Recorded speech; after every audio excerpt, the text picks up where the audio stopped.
Hi, everybody. Welcome back to Tanya for Life. Today, we're celebrating our beautiful friend and chavruta here. The wedding of her children, her son. And so we will dedicate this to their future life for them and their loved ones, that they should have a binyan adei Shira Chaya bat Yafa, and Eliezer Yisrael ben Fega, and they should continue to see goodness in each other, and they should strengthen their own character traits for their relationship and fulfill the mission in this world, each one to each other. They should fulfill their own missions with each other. And like we talked about, I think in last lesson, that they should see the chaya, the chaya level of the neshama should continue to be within them, something that they work at. And they should have an easy and strong marriage. And also, we will dedicate this class, and B'ezras Hashem, all the classes to come, to Neriya, Yosef, Hoshea ben Avital, my dear nephew, who passed away at the age of 14. His soul really needs protection and redemption. We need to get him to the higher place. He passed just last week, so it's very new. We have to get him into Gan Eden now, B'ezras Hashem. So all the mitzvahs that we can do on his behalf, Nishmat kol chai, Nishmat hamerachem, Neriya Yosef Hoshea ben Avital, Ruach adei Techanenu began Eden. And all of this Torah learning and all the zchut of whoever's lives we touch, and from taking these lessons and from using it, Hashem should really use as his merit in his mitzvah, as well as ours, to help him in his journey at the moment. Because as a soul in Shemayim, they can enjoy such bliss, but they cannot do any more mitzvot. They rely totally on the life that they've lived in the physical realm. So we want to get him to a higher place, higher and higher always. And there should only be rachamim, and all of our tzaddikim, the Alter Rebbe, in whose zchut that we're learning this today, you should also come on Neriya's side and be a witness for him. And Sari Ameno and all of our tzaddikim that we connect with should really help Neriya, this young boy, to have mercy up in Shemayim and to enjoy Hashem's presence. So, without further ado, sorry, I'm also sick. You'll be seeing a lot of tissues. So without further ado, let us start and delve into the beautiful words of the Tanya. So the soul naturally desires and yearns to separate itself and depart from the body and to unite with its origin and source in God. Blessed be He, who is the fountainhead of life. The soul, whose very essence is life, is thus especially drawn to God, the source of all life, and desires to sever its connection with the body, which hinders its ability to become one with God, though thereby it would become null and naught, and its identity would there, in its source, be completely nullified, with nothing at all remaining of its original essence and self. This is its will and desire by its nature. Beautiful. Note the expression, with nothing at all remaining of its original self. Unity with its source would not cause the soul to cease to exist. On the contrary, this is the soul's true quintessence. However, in this state, the soul ceases to exist as it exists, while clothed in the body, a distinct entity with its own intellectual and emotional powers and so on. Therefore, it cannot be postulated that the soul's yearning to unite with its essence merely represents a desire for self-elevation. For self-elevation is possible only where the original self remains. For example, a person may well strive to better himself, to become wiser, stronger, etc., but he cannot strive to become something which is not himself. For example, an angel. Why then should the soul desire to leave the body and unite with its source, since this union causes the cessation of its original self? Indeed, there is no rational explanation for this desire. It comes only as a result of the soul's intrinsic nature. The term nature is usually used derogatorily in the sense that it denotes irrationality. Phenomena lacking any rational basis are usually ascribed to nature. In our case, however, the term is used complementary as it describes the soul's supernatural desire, super-rational desire. This is the Alter Rebbe. The Alter Rebbe now goes on to say, nature is an applied term for anything that is not in the realm of reason and comprehension. Here too, with regard to the soul's desire to unite with its source, the inference of the word nature is that the soul's will and desire is not based on reason, knowledge, and intelligence that can be understood, but rather it is beyond, the soul's desire is beyond the grasp and comprehension of rational intelligence. For this nature is the soul's faculty of Chachma, and as discussed in the previous chapter, Chachma is a faculty that transcends comprehension, a faculty wherein the light of the blessed Ein Sof abides, and as a result, the soul is drawn to its source, the Ein Sof, with a longing beyond comprehension. Thus we see that the nature of the hidden love, i.e. its quest, is the longing of the soul to be united with its source. The Alter Rebbe now goes on to explain the designation hidden love. And again, remember, as we learned, I think even in the beginning of Tanya, chapter 1, I think we talked about this hidden love. And remember, in CBTT, cognitive behavioral Torah therapy, this is a big tool, big Torah secret to rely upon. We use this hidden love to do things even if we don't feel it, even if we don't feel connected to something, even if we don't feel like getting up and doing something that we must, like, for whatever reason, you know, moments may vary to some people. Some people don't struggle and some people do. And it could be just to daven in the morning. It could be to say brachos. It could be to, you know, I've done my davening. I don't want to learn now. It could be to learn Torah right after you daven. It could be not just davening, but meditative davening. All these things are essential in order to refine your character trait. And, you know, in the most recent classes and many other classes of Miriam Yerushalmi, but specifically now, since we've gone through Shavuot, so in these classes that Miriam's posted in 2024, she talks about answering these questions. How is it that my inspiration, someone's inspiration can leave without having an effect on the person, having an effect on the animal soul? And that's because, yes, when you're in inspiration, your soul can experience its delights. It delights in davening meditatively. It delights in learning Torah. It delights in connecting with Hashem in any way in which it can. As we see, the nature, the very nature, the core nature of the soul is to want to return back to its source. So any time that we're giving this delight to our neshama, experiencing this delight of somehow returning to Hashem, then of course it feels major delight. But that's not enough. In this physical world, we have the animal soul as well. We are here for the animal soul, not just to delight in Hashem, but to do our avodah. Our avodah here is to really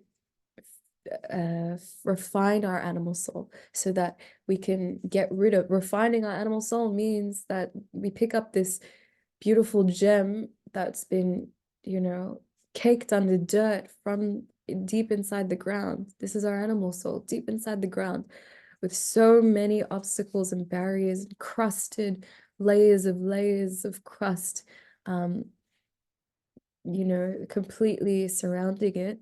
And our job is to refine it, get rid of all those impurities, get rid of all the crust, the cakeness, and give it a wash, give it a proper pristine clean, so that we can see the pure gem that is inside. It's not all dirt, it's not all gross and yuck. It's actually something so beautiful and special. That's our job here. So when we feel motivation, that's your neshama enjoying what it wants, your godly self enjoying its closeness to Hashem, which is its yearning. The next step with this motivation, we have to remember this is only half of the solution. This is not what I'm here to do. What I'm here to do is to use this, the power of the godly soul and this delight, and entice the animal soul. Say, hey, look how beautiful, how amazing this is. Look at all the things that I get. We talked about this. Look at all the things that I get. And entice it to actually want HaKadosh Baruch Hu, to actually want to do all these things that it doesn't want to do. And remember, the more crusted over and coarse an animal soul is, the more it will not have, the more repulsed it will become, more or resistant to Kedusha and to things that will connect it with Hashem, not because it doesn't like Hashem, Chas v'shalom, but because it's just too sensitive. It's not sensitive enough to the Kedusha of the Ein Sof, of the holiness of Hashem. And so you have to go through refining it more and more, and come in different techniques to get it to come closer to Hashem, and to do little by little more things, that it actually ends up becoming refined and being able to do these things more and more.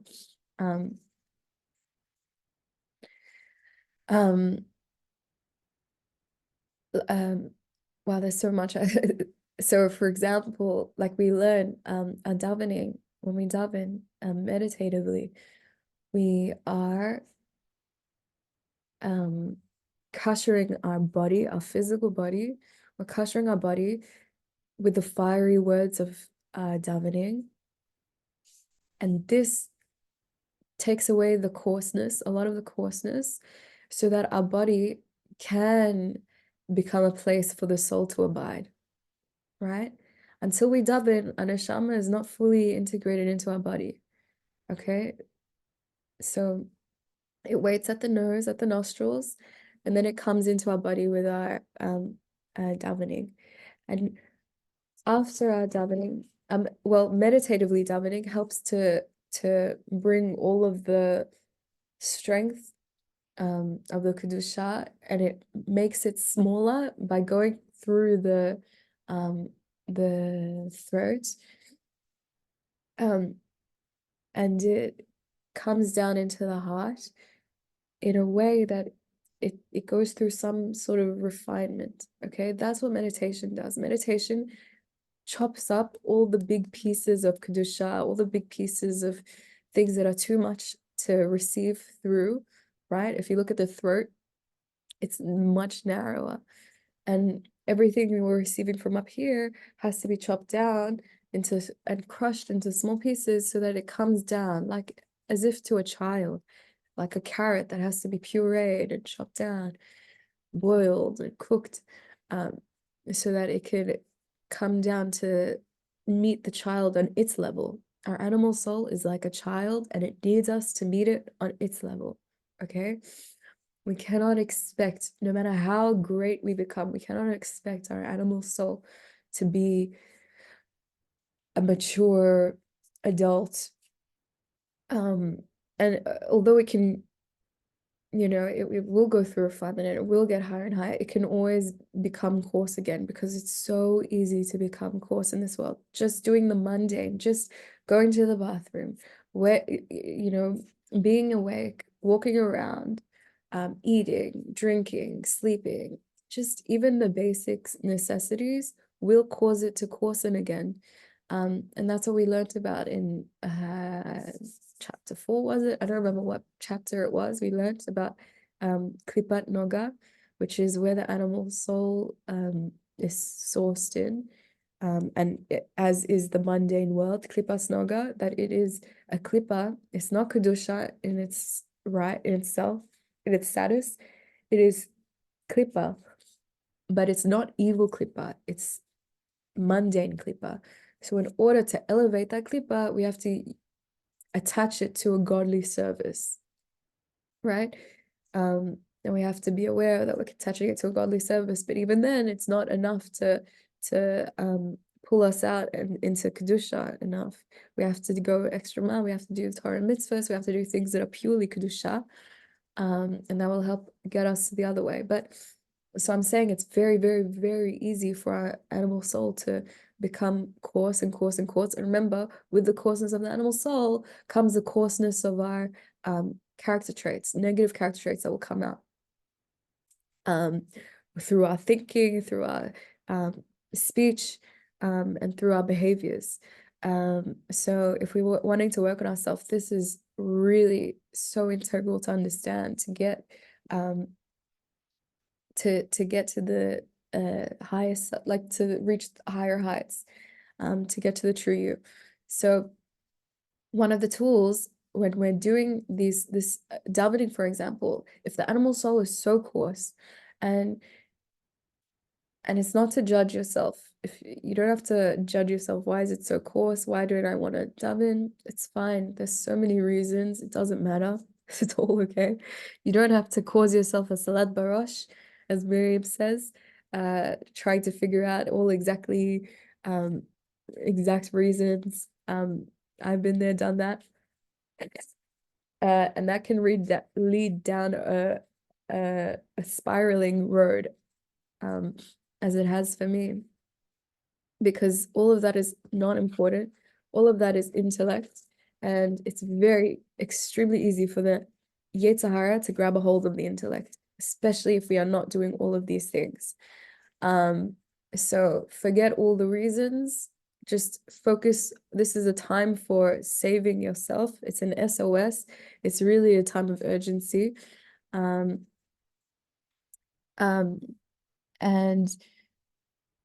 And this is how we get there. So when we're davening meditatively, and then we finish up our davening with feeding it the Torah, because remember, in one way, this godly service of prayer is service that goes from below to above. That's what it is. It's also hibadadut. Hibadadut is also prayer from your heart, is also from down here, the lower world, into the higher world, to reach Hashem. We now need to get a higher level intellect to understand what we're going through. We're in our hibadadut, we're telling Hashem, thank you for everything you've done for me. Let me be honest with you. I'm struggling. These are my sufferings. These are things that I can't get through on my own. Please, I know it's here for a reason. Help me. Give me your chachma so that I can fulfill my mission here. There is a mission for me. That's why I'm going through it. It's not bad because you are here. Yes, it feels bad, it feels painful, but because I know, I trust my life in your hands. I know you're doing the best for me and for my neshama and for everyone around me. So please just give me your way of seeing it. I don't want my way anymore. My way of seeing it caused me pain and suffering. Let me see your way of seeing it and teach me how to go through it. And that's the hibadadut. That's your hibadadut. Hibadadut should never leave you in a state of being a victim. Ezra Hashem, I should always help you to reach beyond that and to reach into the higher realms, for the higher realms to come back down. And in order to get that, in order to change this way of thinking, it can't all be from below to above, because all of that starts with you, starts with the state that you're in, whether you're in a state of moichen de kadnut, like small-mindedness, narrow-mindedness, where you're unable to see more, and you're suffering, and it's all from a state of like from the lowest form possible of seeing things, or it's from a state of Moichin de Gadlus, from the state of big picture, of not being so narrow and not being so easy to hurt. That part comes only from HaKadosh Baruch Hu. That da'at only comes from HaKadosh Baruch Hu, and you have to keep giving your small-mindedness to Hashem in your davening, and receiving Hashem's big-mindedness. How? Through Torah. Okay, and that's one reason why it's so important to have Torah constantly in your life, because you need to receive this higher knowledge and this higher sources to be able to deal with your life down here below. That's amazing. Wow, thinking about it, so beautiful, because Hashem doesn't just throw us in the deep end. This world is the deep end. We've learned so much about it. It's a world where shlosh kipos tmeos exists, where evil exists, where darkness and hiddenness exists. So there are things that happen that are painful and hurtful, but and even beyond our control. But we're not in here alone. If we keep reconnecting and receiving from HaKadosh Baruch Hu up above, then we will get the way to go through it.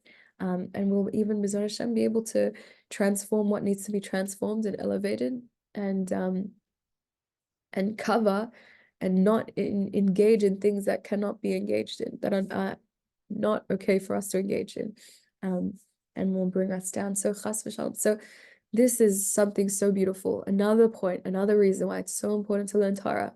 And I said this so many times, Miriam has said this so many times, but it can't be said little enough. It can't be said enough, because this is big, big, big. And I've seen it so many times in my life.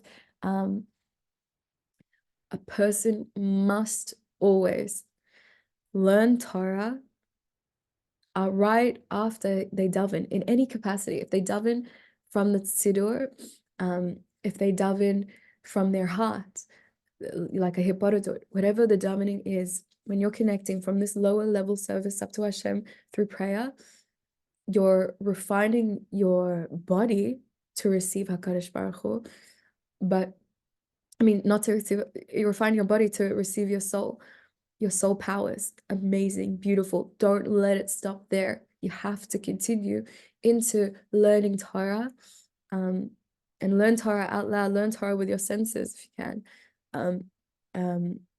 to use more of your soul's capacity, because this is how you claim it. This is how you claim your soul powers, because if you just daven, then and the Rebbe writes us in letters, and I have to go back and look at my notes, but so much has been said about this through Chabad, that if you just daven and you don't immediately learn Torah after, you're not claiming your soul powers. And in fact, all of these high and mighty soul powers that you've revealed and brought out into the open are now here, free for anyone to take hold of and use, and claim for themselves. Any spiritual entities can take it, attach it to it, and use it. So the Yetzer Hara, the dark entities, the dark forces of the Yetzer Hara will come and they'll take it. Especially if a person has done a lot of sins, especially if they haven't done teshuvah for a lot of their sins. These are dark entities that are created, that hang around you, and that, they rely on you for their godly life source, because they don't have godly life source on their own, and Avera doesn't have a godly life source on its own.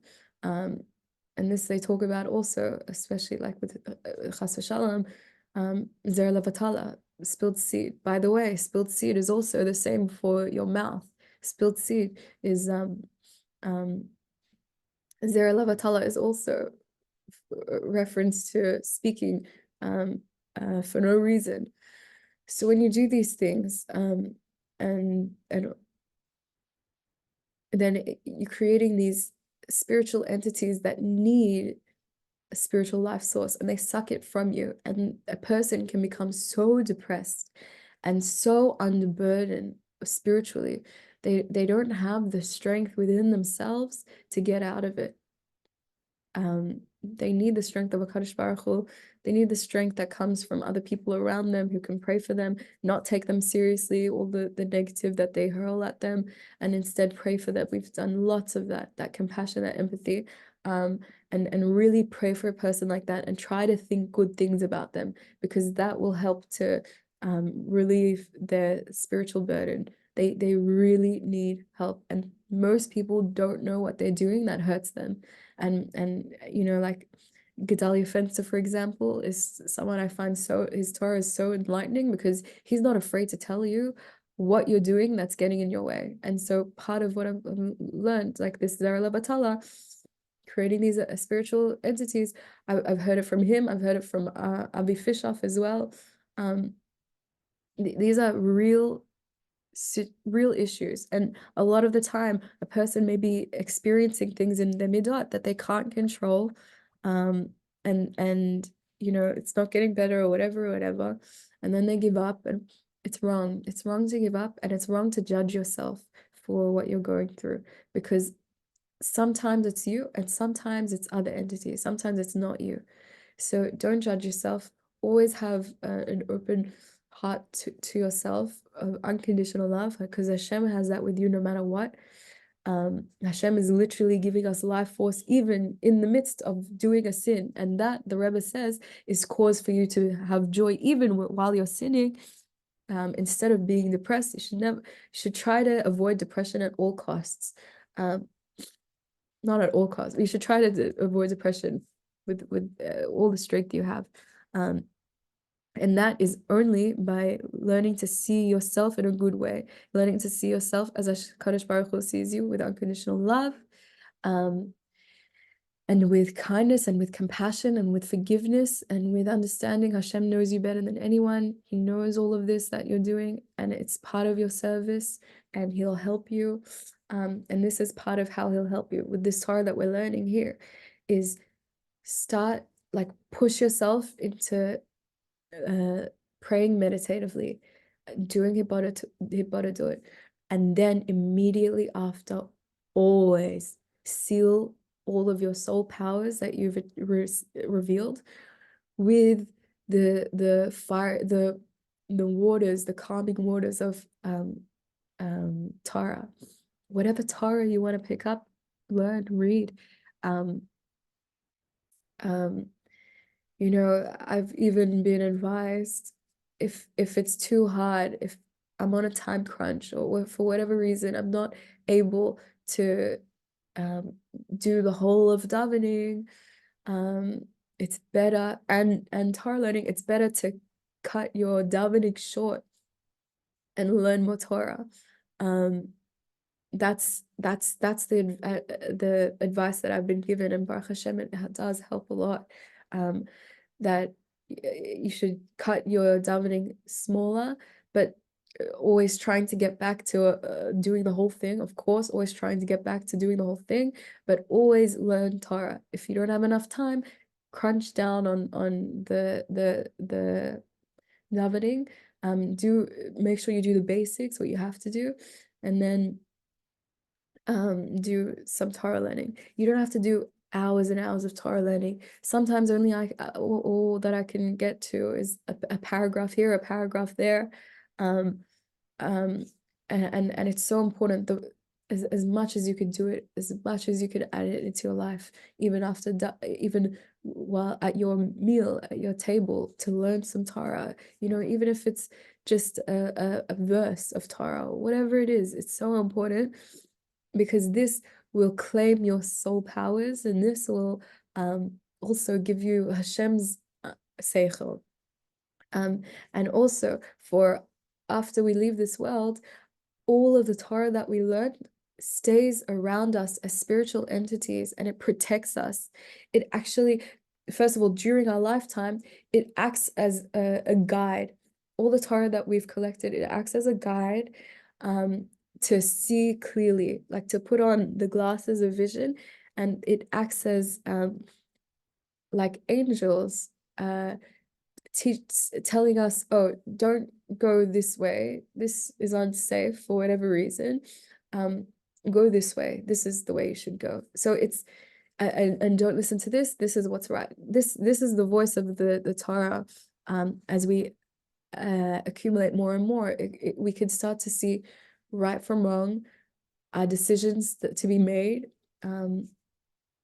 any decisions it can lead us through, and it can help keep us pure and help keep us on the right path, which we want to. And that's in our lifetime. And also, other than as well, there's so many things Torah does. I can't even express it all. Baruch Hashem, Hashem is amazing. So kind to us, really so kind to us. And yeah, so Torah, this was actually the halacha of the Alter Rebbe, who we're learning his Torah now. The Alter Rebbe's halacha of creating a fence around your around your mind, create a barrier, claim your mind. And this happens only through learning Torah after davening. And so the other thing, so when neshama, when we finish our time in this world, Deray, Yosef, Hashem, and Avital, and all of our special neshamas who need help, Hashem should really help them. All the Torah that they learned in their lifetime, whether they understood it or didn't, whether they heard it just by chance, not fully invested or fully invested, whatever it is, all the Torah that they picked up in their lifetime stays with them, stays as malachim, stays as spiritual entities, and raises up from the ground with them, with the neshama, and escorts them, and Hashem will speak on their behalf. So we can't go wrong, and really we have to fight the urge that resists to learn Torah, resists to acquire kedusha. It's so important, because this world is not for the sake of this world, and our life is not for the sake of enjoying this world. That's a beautiful bonus when we're serving Hashem, and we can actually really find spiritual delights, and really a spiritual delight is one that won't be easy to fade, especially if your delight is in Torah, because Torah, we already learned that's eternal and it stays with you forever. So on the point of this hidden love that we were talking about as a technique, so in those times when it gets so hard to do the kedusha thing, whether it's davening, whether it's meditative davening, learning Torah immediately right after, whether it's saying brachas, whether it's being refined in your conduct, and holding your tongue when you're upset, when someone hurts you, holding your tongue and refraining, using your soul powers for the good. That, for example, to refrain is the soul power of fire, which harnessed, if the Yetzer Hara takes your fire, then what it will do is be angry, and it won't hold back, and it will unleash itself upon a poor victim. But or it can be restraining in a non-healthy way, chas v'shalom, like Gedalia Fenster calls it frozen anger. It can be that stubbornness that holds you back, restraining in chas v'shalom, in like food disorders. But that's a fire element. We can go through all of the elements again, but I don't think we need to. We've done it many times before. So using this fire element, and also the meditative quality of using our meditation in our davening will bring out more, and during your day, bring out more awe and wonderment of HaKadosh Baruch Hu, and that will help to tame your fire as well, because that's using your fire for its purpose, to be in awe of HaKadosh Baruch Hu.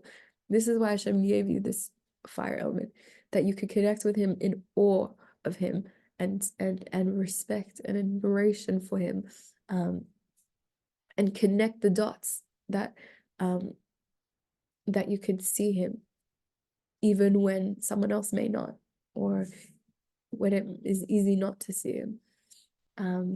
So the hidden love is what we use to say, look, I know I don't feel like doing this. And a lot of the times what can stop us from doing something is that, oh, it's not me. Especially in today's society, I've seen this run rampant like a sickness, where people are totally, completely only want to do what they feel is what they want to do, because they feel like they've been forced in a certain way of life their whole life, or a way of thinking, and they're sick of it, and they're rebelling, and their way, they want to get back to who they are, get to know who they are. So this is a very dangerous game, without Torah, without Chassidus like this. It's so important to remember that your true self is not your animal soul. Your true self is your godly soul. And your animal soul is a part of who you are, but on its own is not who you are. Because on its own, like the imagery we saw before, on its own, it's encrusted in layers of thick mud and dirt and dust. It's been deep down hardened by living in life. It's been hardened by this world. Okay, so you can't rely on that, identifying that as who you are, because it's not. Who you are is really the beautiful gem that's hidden in beneath all of that, which the point of the animal, the godly soul, is here to help you crack it open, to teach it that no, let's find who you really are. Who you really are is deep under, right? And that person deep under, we're on the same, like we want the same thing. You have a hidden love of Hashem, you animal soul, who are encrusted in layers of dirt. You have a hidden love of HaKadosh Baruch Hu. You don't even have to believe it at all that you didn't earn it for yourself, this hidden love. You don't even have to ever have felt it in your lifetime to know that it's there, because this hidden love is here on account of your godly soul, that your soul is constantly yearning to reunite with HaKadosh Baruch Hu. We learned this is the nature of the soul that comprehends, that transcends comprehension. Okay, the nature of the soul's faculty of chachma. No. Whoops. Sorry.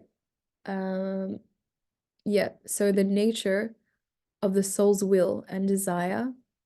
Okay, the nature of the soul's will and desire is that it will, that it loves HaKadosh Baruch Hu, and it yearns to reunite with him completely. Okay, that is the core basic truth of our existence.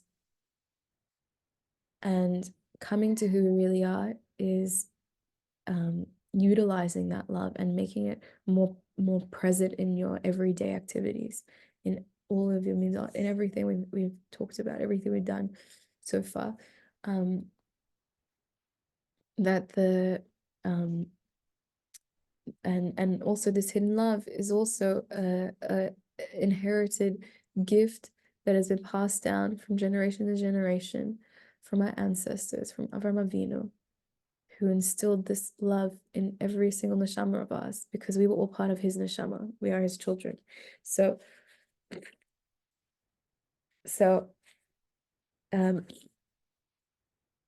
on these two accounts, we have, even this animal soul has this hidden love of God. And you must remember this when you're talking to your animal soul, and when you're saying, my dear, and never speak to your animal soul in a negative way. Chas v'chalila, never to speak to yourself in a negative way. It's not the way. This is not what Hashem does for you, and it should not be what you do for your children or for people around you. Should definitely not be for yourself, because there's no progression with that. It leads to a dead wall and a spiraling. So you say, my dear animal soul. Such beautiful teaching, because when your animal soul gets it, as it becomes refined more and more, and even before it's not refined, you can remind it of where it comes from. You can remind it that it has this hidden love of HaKadosh Baruch Hu that was gifted to it. He doesn't have to rely on anything within him. But also know, dear animal soul, that you are higher than even me, even the godly soul. Your animal soul is higher than your godly soul. That's why your animal soul, your godly soul came down. That together they can reach higher heights. That the animal soul couldn't reach on its own, and the godly soul couldn't reach on its own. But together, with unity, working together, through the guidance of the godly soul, they can both reach higher heights. And that is because the animal soul, such a chaotic superpower, it comes from a deeply high level in the world. I forgot exactly where, and everyone's neshama comes from a specific different place in the higher worlds, but it's higher than your godly soul. And that's why we're here to use all of its soul capabilities for the good, for the holy, and that every mitzvah that we ever attain stays with us as holy entities, surrounding us, protecting us, going with us in the world to come. And we should never let go of that. It's eternal. All of these things are eternal. It's amazing. Anything that's not eternal and not everlasting, like satisfaction in this world, it's klipa, because it doesn't exist eternally. It doesn't exist on its own. It needs you in order to give it life force, to continue to exist, and to continue to breathe life into these negative stories and negative character traits and chas v'shalom. But the beauty of Kedusha is it doesn't need you to exist. It exists. And when you take it on, you exist with it, and it exists eternally around you forever. And it is something that you will take into the next world, B'ezras Hashem, when your time in this world is finished. So do as many mitzvot as you can, daven as much as you can, learn as much Torah as you can, talk to Hashem in this way, talk to yourself in this way, learn this Torah to get yourself higher. And I was smiling, this beautiful thing about this animal soul is, I've heard Miriam talk about this. The animal soul, Hashem doesn't judge it, because it's as if it's been taken, it's as if it's a prince who has been stolen away by pirates, and years, decades, he's been living as a pirate, and he believes that's who he is. Somehow, someday, he comes to this land. It turns out to be the kingdom from which he comes, and some advisor or official notices him and really recognizes something about him, his face. It could be a mark, it could be something. Somehow recognizes him and tells the king, and he gets summoned, and the king sees him and breaks down. The king is so overjoyed and so full of pain. I mean, remembering all the pain that he's been through, yearning for his beloved lost son. He's so overjoyed finally with the miracle of being able to see him again, and he wants to embrace him and says, "My son, you are home. I missed you so much." Meanwhile, this prince who grew up thinking he was a pirate has done chas v'shalom all of insanity, believing all of insanity. His mind is not in the right place, but still, who he is will never be taken from him, and his father is always there and ready to greet him. And that is also the case if another imagery to bring to your the front of your mind is this animal soul, that it comes to the king wanting all these things, and it comes like in a just dressed as like a not a very like a suspicious looking person, and he comes to the king, and the king looks at him and smiles and embraces him and says, I've been looking for you, my son. And this person, the soul, was like, what are you talking? Like, what? What? What is going on here? And this son, this soul gets to even higher levels, a higher position than all of the officials in the king's court, than all of the angels, who have very high positions. This soul gets higher. This soul is deeply precious and beloved to Hashem. And so that's the story, that you must entice your your avodah shouldn't depend on what your animal soul wants, and your identification should not be with your animal soul, because that can always change, right? Deep within it, you could know that deep within your animal soul, you come from a very high place, and HaKadosh Baruch Hu will never let you go. As long as you come to him, he's always open to you. No matter what you do, no matter what you say, no matter what you think and feel, it's not too much for Hashem to love you and to want you back. And that's the truth. So you have to get there by any means necessary. Okay, so use all the tools that you have. Use the tools of the hidden love. Know that you have the hidden love. Your soul wants to do this. You want to do this. There's just some encrusting that's making you think you don't. Don't believe that, just do. And then you'll get there, and then you'll start to see more and more. Entice the animal soul. That's another tool. Entice it and say, hey, look, animal soul, this is where we get rich. This is where we get happy. This is how we get rid of all the pain and the depression.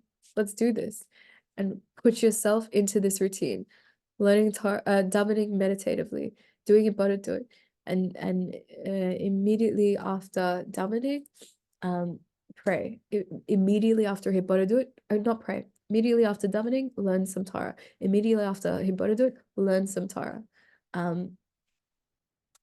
Even in your mind, you can remember some Torah that you learned, and that even can fulfill if you're on the go and you can't like really learn Torah at the moment, and you're like talking to Hashem. So it's good to have Torah that you're thinking of immediately after.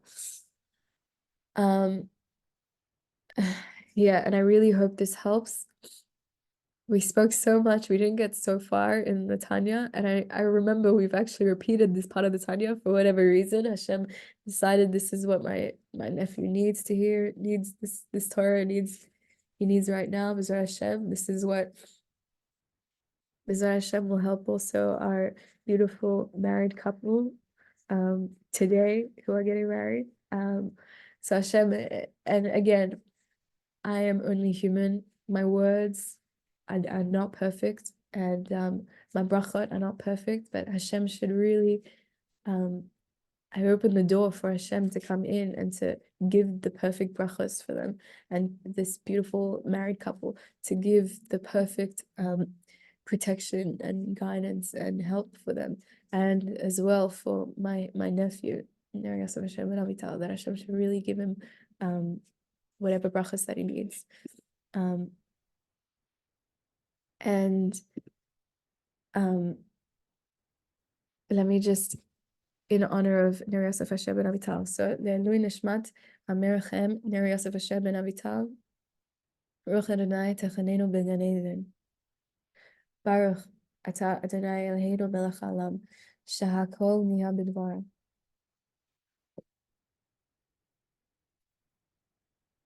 Thank you, Hashem. And remember, this world, as hard as it is a blessing, is a gift for us, because it's through this world that we toil and we make effort. Yagati Matzati. If we make this effort in the right way, in this precise way of doing things, we will find lasting refinement, or lasting effects in our animal soul, lasting effects in our life, and it will be transferred also into the lives around us, and our neshama will take it with them after this physical world stops.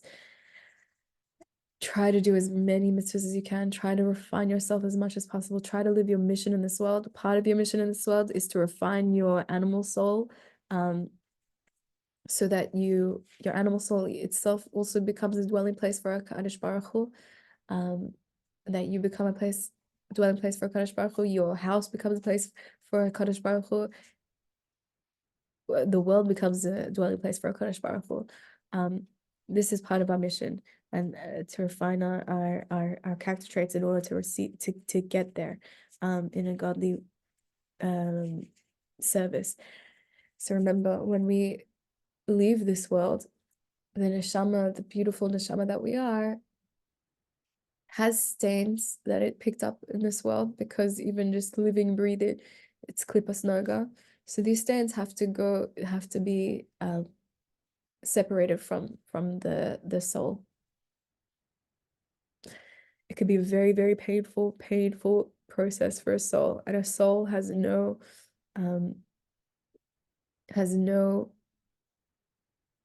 physical limitations. There's no sense of time. It's just constant, and it's everlasting and eternal, all the suffering that it may go through in order to get rid of all the impurities that are stained on the soul, chas v'chalila. And I won't delve into that, but that's also there's so much Torah that we know about what happens after this world. This is the true life of the soul.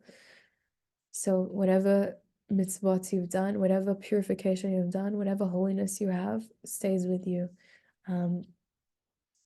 And according to what you've done in this world, that's the level that you can sit back and enjoy HaKadosh Baruch Hu. You can just delight. It's all about delight once you've gone through your cleaning process. But if a person hasn't done enough, well, forget that. If all your delight in HaKadosh Baruch Hu is and all your enjoyment in the next world is based on the Torah that and the work that you've done here. Some people, I mean, it's no matter how great a person was, I think we always want to reach higher and higher, especially in the world where nothing we do, we can't get higher ourselves. And that's why it's so important to do mitzvot for those who have passed. That's why it's so important. If a person is in this world, Baruch Hashem, they have a chance, they have opportunity to elevate themselves and to get higher and higher.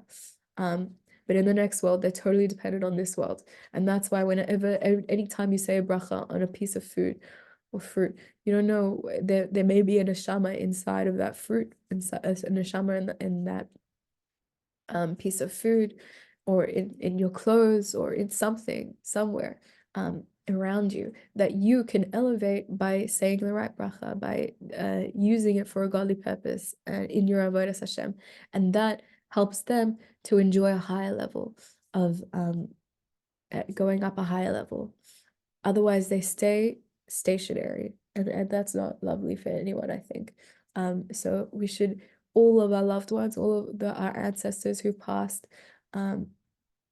friends and family who've passed, chas v'shalom, that we should really have them in mind, to elevate them more and more and more with whatever we do. Use that also as a strength to help get you through things that are difficult for your avodas Hashem. Like if it's daven for their behalf, on their behalf. And it goes such a long way. It goes such a long way. Every mitzvah that we do. Yeah, and Hashem is only good, and Hashem is perfect in his judgment. And thank you, HaKadosh Baruch Hu, that you've created us to be able to make a difference for those who've passed on. Todah Rabbi. So let's maybe we'll do a quick meditation.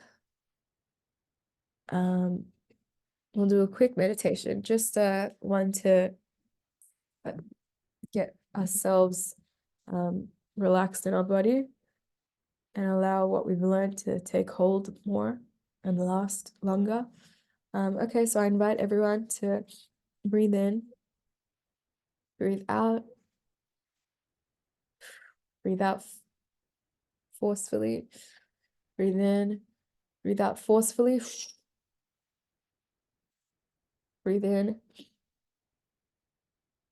And remember, if there's anything I say during the meditation or even in our Torah learning that rubs you the wrong way, that's fine. Take what you like, leave the rest. Not a big deal.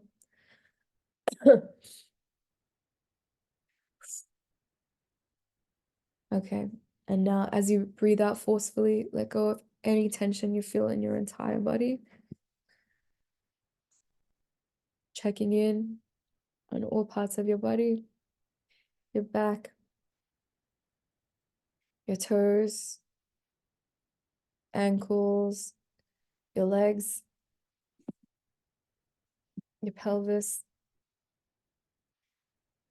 your stomach, your arms, your hands and fingers and wrists, your neck, shoulders. Move in whatever way feels comfortable. We're just checking in, and we might feel the need to do something here. Relieve tightness. Wherever you feel tightness, constrict and breathe out. Breathing in, that absence of the tension. Okay, let's do it again. Wherever you feel the tightness, contract. Breathe out. Feel the absence of the tension. Okay, and also in your head, check in on your head, your facial muscles. Check in on all your body parts, the physical body parts, as well as the knowing, with the intention of knowing that these physical body parts are only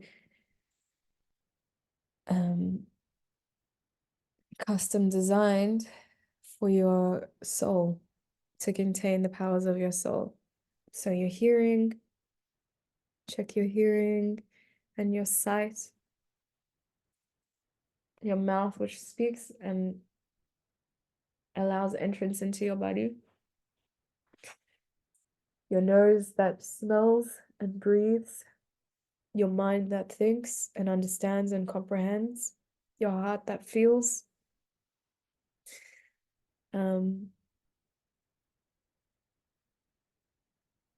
your legs that get you somewhere, the netzach, conquest, and the arms that help you reach for things, reach to the next level. And your back that holds you together, gives you the support needed to stay dignified as a child of HaKadosh Baruch Hu, the King. So allow now the image of your animal soul that's hidden deep beneath the earth under so much pressure and chaos. And imagine pulling it out. Imagine your godly soul reaching forth a hand, extending out with a smile on its face, with a smile on your face, and you're lovingly brushing off the dirt. As the dirt falls onto you, that's fine. Don't take it personally. You can also brush off that dirt from you as well. And finally, you get to this glowing, beautiful, radiant gem, and you can hold on to it, and you can put it into your heart if that works for you. to your imagination, that you feel this gemstone, this pure, beautiful animal soul is now revealed in its beauty.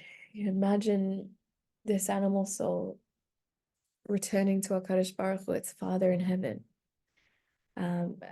after years of being a pirate. And come up to Hashem into the courtyard of HaKadosh Baruch Hu in Shemayim, and watch as Hashem's face, as the king's face drops with so much emotion, astonishment. What a miracle that you have come back to him. What a miracle that my beloved child has returned to me. And feel the loving embrace of your Father, the King, the eternal King, your God, giving you the biggest embrace of your life. And allow yourself to start to crumble. Know that this king has only good intentions. There is no malice. There is no double thoughts, no deceitful thinking. Chas v'chalila. What you see is what you get. And what you see is the king's unconditional love for you. Allow yourself to trust in that love for you. Remember that you are his child that was snatched away a long time ago. So everything you've done up until now is irrelevant. Everything you will do is irrelevant. Just the fact that you are his child. And you feel yourself sink into his embrace. And you see all the smiling faces around you. See the smiling face of your godly soul. Your brother who has returned with you. So grateful to see this reunion. And you can cry,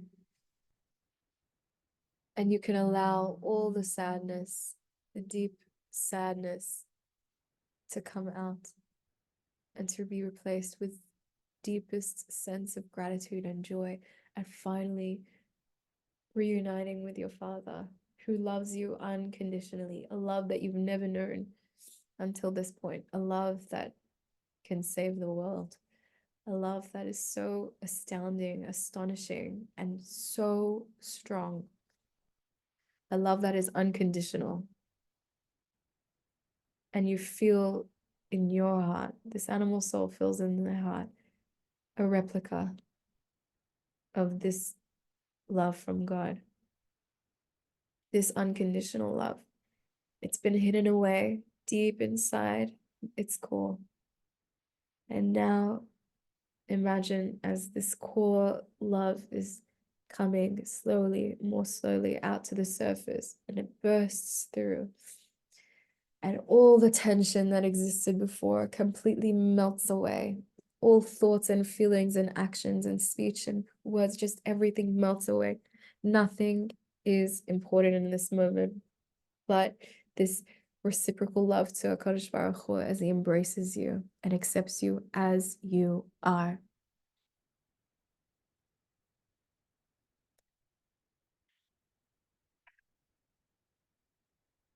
Now hold on to this image. Hold on to this. May Hashem allow all that we've learned today and all of our imagery to stay with us, to help us build new pathways in our mind and heart, to do Hashem's avodah on behalf of our loved ones who have passed and are no longer able to do it for themselves, and on behalf of our loved ones in this world who are still not able to go through it themselves. On behalf of ourselves, on behalf of our animal soul, and even our godly soul, and especially on behalf of HaKadosh Baruch Hu's Shechina, the Shechina of Hashem.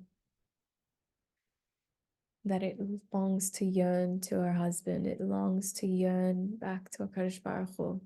And HaKadosh Baruch Hu longs to have her with him as well. So on behalf of the pain of the Shekhinah, who stays with her children in exile, let us reunite our parents.